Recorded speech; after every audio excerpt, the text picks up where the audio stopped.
जय महाकाल संतो पुराण बहुत है, लेकिन एक पुराण जो है उससे सभी भयभीत होते हैं क्योंकि वो किसी की मृत्यु के बाद ही पढ़ा जाता है, जिसे हम सब जानते हैं गरुड़ पुराण। क्योंकि गरुड़ पुराण ऐसा है जो किसी की मृत्यु के बाद ही पढ़ा जाता है और इसका महत्व बहुत ज्यादा है, क्योंकि इस ग्रंथ में ऐसे रहस्य लिखे हैं, ऐसी बातें लिखी हैं जो हम सुनने में बेशक हमें आज के दौर में, आज के लोगों के लिए, आज की जनरेशन के लिए मजाक हो, लेकिन वो मजाक नहीं है, वो सत्य है और अटल सत्य है, सत्य ही रहेगा।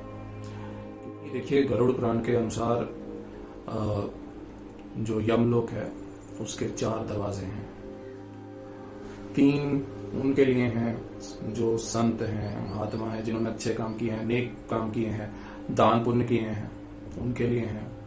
मानो उनका जो धर्मराज के पास जाने का रास्ता है वो बहुत ही सुखाला है, स्मूथ है, सुरक्षित है, अच्छा है, प्रिय है, मानो किसी स्वर्ग में हम चल रहे हैं, ऐसा है। लेकिन चौथा जो द्वार है वो है नरक का द्वार।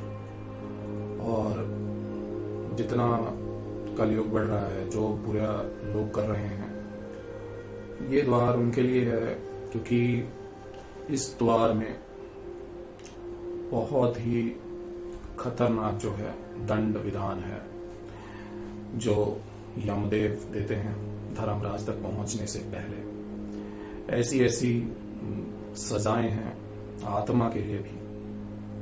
इसीलिए आपने कई बार सुना होगा बहुत से लोगों के मुंह से, आत्मा कांप गई, रूह कांप जाए, ऐसा देखा या ऐसा सुना।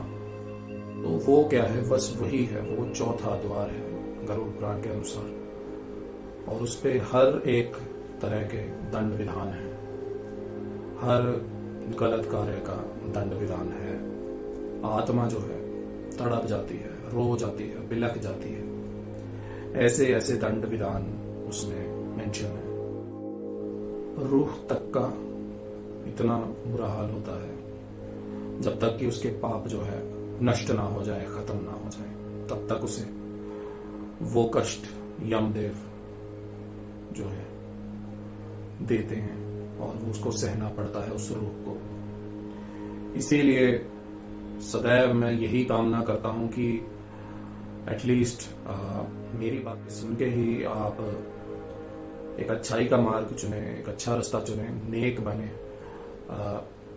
दान पुण्य करें। कलयुग है, ये है, वो है।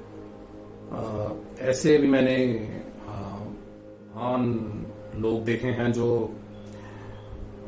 कोई फकीर, कोई गरीब, कोई भिखारी मिल जाए, मांगने लग जाए, जो जेन्युइन में तरस योग हो।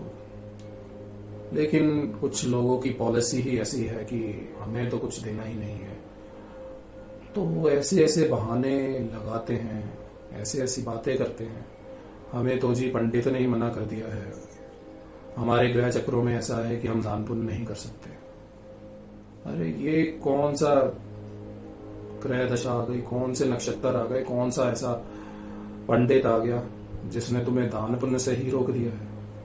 ये सब मन गढ़ंत बातें हैं, उनसे किसी ने कुछ नहीं कहा होता। ये उनकी शैतानी सोच है, कलयुग की सोच है, जिसकी वजह से वो दान पुण्य से बचते हैं, एक बचने का बहाना है।